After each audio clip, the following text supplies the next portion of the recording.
Sagging pants ordinance. I want to make sure we're legal. We've had the public hearing and we're ready to vote. Yes, sir.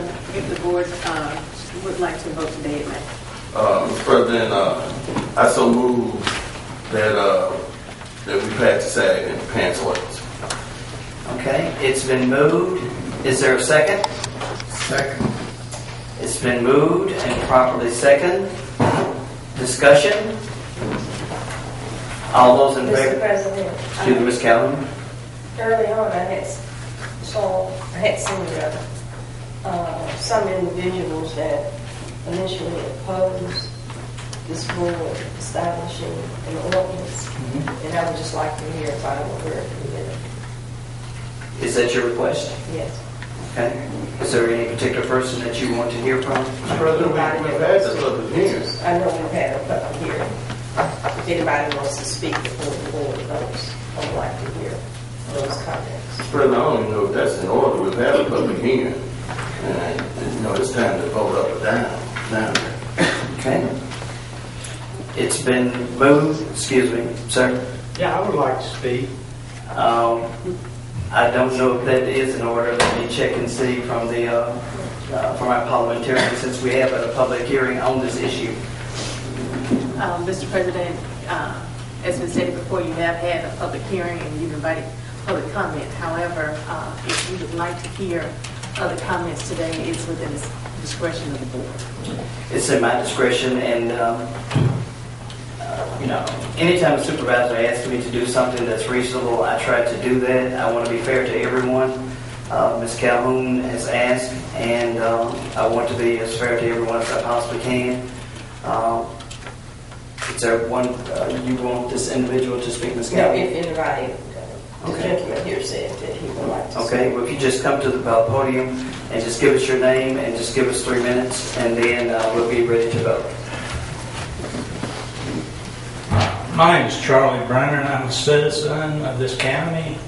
I'm also a member of the ACLU, and I've given some thought to it, and I think civil liberties are important, but I think the situation of law and order in this county and in this city, unfortunately, is such that I think the authorities in your position need to give a signal to the unlawful elements of our society that there is a boundary line between what's right and what's wrong, and showing your underwear all the time is not right. And we need to do something to send a signal that to the lawless element of our community that there is a line that we need to draw for what's proper. So anyway, I would urge you to vote for the ordinance. Thank you.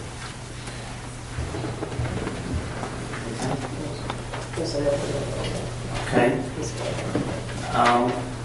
Yes. I don't need to be on the record. The wonderful thing about the ACLU is I never Well, got... hold just 1 second. I said we were going to have one comment and then we're going to speak. I'd like to ask before we take this particular vote, I'd like to ask Supervisor Stokes to just take over, or just, if we can just pause for just a second here and give you a moment to step out here in the hall. 1 second. Yes, sir. Mr. President,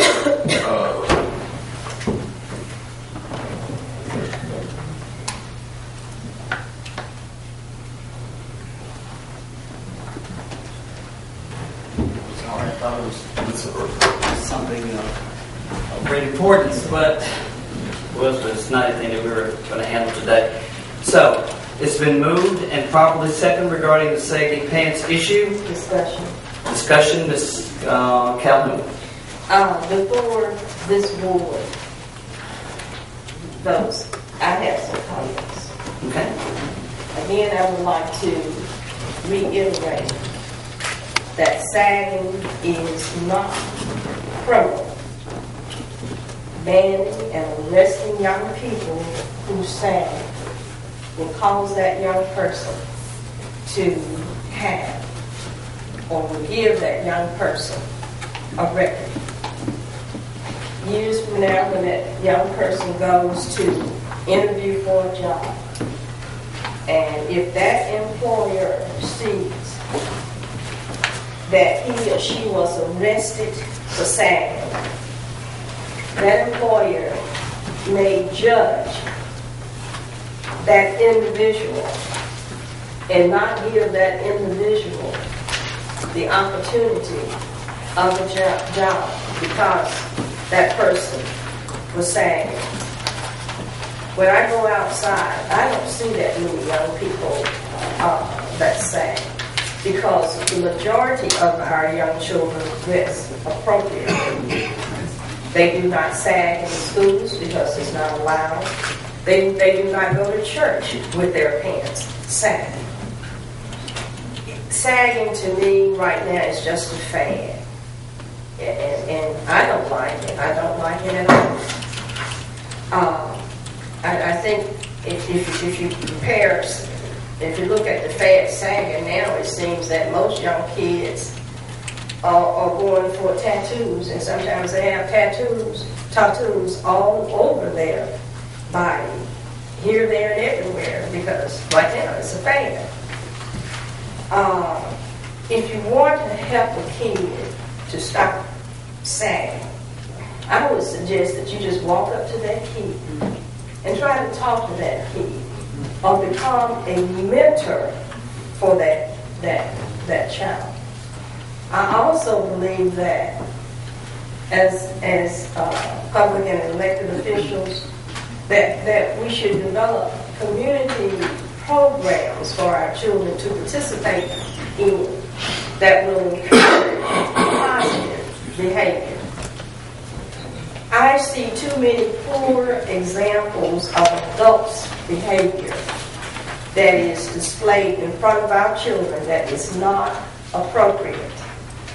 Such outward, public display as using profanity, foul language, disrespecting each other because they don't agree with the other person, smoking marijuana, or calling each other obscene names in public.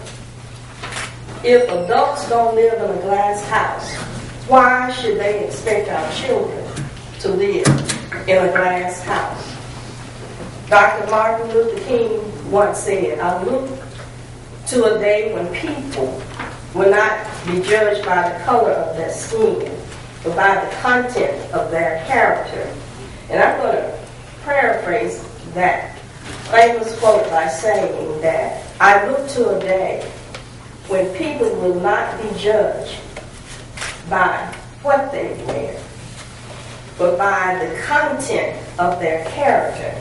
And if you see a person dressed inappropriately, try to help or work with that individual rather than judge that individual. I recall a young man that stood before us at the podium.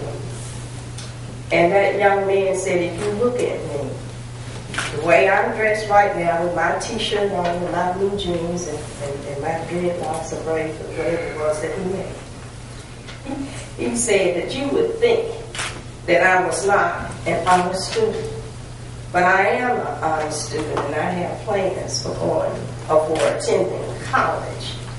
So again, I ask that this board not ban sagging. Try to work with these children and again try to steer them in a direction that is helpful for them and not provide a criminal record for them, because once you arrest them, they will be fingerprinted.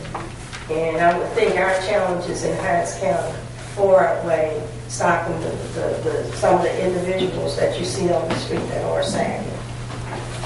Thank you very much, Mrs. Calhoun. Mr. Fisher? Thank you. Once again, I just want to restate my objections to the ordinance. Certainly not objecting to it with the good intentions, but objecting to it by way of enforcement. No ordinance is worth its salt if we don't enforce it. And you can have jaywalking ordinances, but if no one ever enforces it, it's nice to have it on the books, but what good is it doing? How is it changing the problem? And this ordinance has a finding mechanism. That is, I think, $5 and $10, first and second offense. It needs to have some bite in it. We also need to have accountability by the sheriff's department to enforce it. And that would be filing a monthly reports as to how many arrests were made.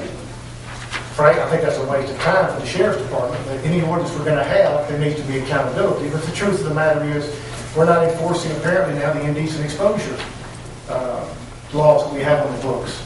So putting another one on the books that may or may not be enforced doesn't seem to me to be the solution. I think the solution, resides in adult guidance and parental leadership. I think schools,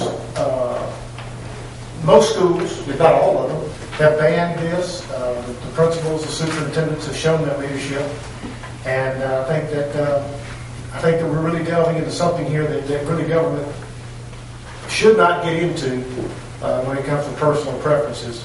I don't like it as much as anybody else, but at the end of the day, where does the ball stop rolling? Thank you, Mr. President. Thank you very much, Mr. Stokes. Thank you, Mr. President.